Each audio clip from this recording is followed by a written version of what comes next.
Ouais, bonjour, salut à tous. Ça faisait un petit moment que je n'avais pas présenté de vidéo, mais là j'ai envie de le faire. D'abord parce que la communauté a grossi, hein, bon, pas seulement sur YouTube, mais surtout sur le groupe. Et puis en termes de downloads de l'application, il y a à peu près aujourd'hui 15 000 personnes qui ont chargé l'app. Donc ça c'est super sympa, ça fait plaisir. En plus j'ai des gens qui me font plutôt des très bons retours sur les notes qu'on trouve sur les stores avec des commentaires sympas. Ça fait vraiment très plaisir. Alors voilà, donc je fais cette petite vidéo aujourd'hui. Je trouve qu'il y a une petite opportunité sympa. Voilà les matchs que j'ai retenus. On a donc le match allemand du Bayern qui, à mon sens, ne perdra pas. Je me garde quand même le nul en sécurité. Le match espagnol qui, pour moi, a toutes les caractéristiques d'un beau match nul. Et enfin, 3 matchs portugais avec les 3 super favoris du championnat, dont on sent ou dont on peut pressentir que certains vont se manger une douille incessamment sous peu. Le Sporting Lisbonne a gagné par miracle face à Braga il y a 3 jours. On sent que Benfica peut s'en manger une assez facilement. Et Porto aussi. Enfin, je sais pas. Match de milieu de semaine comme ça. Les 3 favoris jouent ensemble. Il y a quelque chose que je trouve assez intéressant et je voulais les récupérer dans une grille. Donc là, c'est l'occasion de le faire. Donc, ce qui fait 5 matchs. Vous voyez, j'ai vraiment été très safe. Hein. Je ne pense pas que le Bayern perdra. Donc, voilà. Et je pense quand même pas que le Benfica perdra à domicile. Pour tout le reste, je garde des triples, donc je suis assez safe. J'ai mis un certain nombre de filtres, j'allais dire classiques. On va commencer par les persos. Vous voyez, je suis très large sur les 3 matchs portugais, hein. Je prends les 3 favoris. Je dis qu'il y en a au minimum un qui gagne. Donc, ce qui serait quand même un comble si aucun ne gagnait. Ça, c'est vraiment plus que très improbable. Et pour le reste, je suis très large et je laisse la possibilité de douille se produire.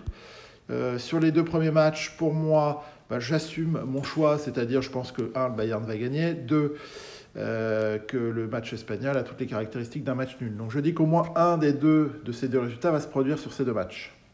D'où ce filtre. Et puis après, j'enchaîne quelques filtres assez classiques. Je mets 1 ou 2 nuls sur les 5 matchs. Je vois bien au moins un nul. Donc je vois pas pourquoi je sélectionnerais 0 nul là-dessus. C'est pas la peine.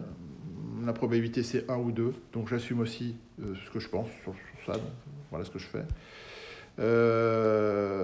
Voilà, j'enchaîne par des filtres très larges au niveau des victoires à domicile, 1, 2, 3, et des victoires à l'extérieur, 1, 2, 3. Voilà. Au niveau des favoris, là, alors, je laisse une méga douille dans l'affaire, potentielle. Voilà, faut pas exagérer. Je pense que déjà s'il y en a une, ce sera très bien. 2, ce serait improbable. Ça me ferait passer à côté d'une grosse cote. Mais si j'en rajoute une deuxième, ça fait 7 grilles de plus. En termes de diminution, c'est quand même significatif. Donc j'en garde 0 ou 1, en espérant qu'une belle se produise. Ouais. De toute façon, s'il y en a une qui se produise, ce sera vers les 7-8, ce qui sera super pour faire bien monter tout ça. Au niveau des favoris, je suis très large aussi. Hein, entre 2 et 4 favoris qui gagnent, ça laisse quand même pas mal de marge. Je pense pas que les 5 gagneront. On est dans une grille et puis une période, milieu de semaine, etc. Où voilà, c'est très propice à ce qu'il y ait quelque chose qui se passe. Voilà.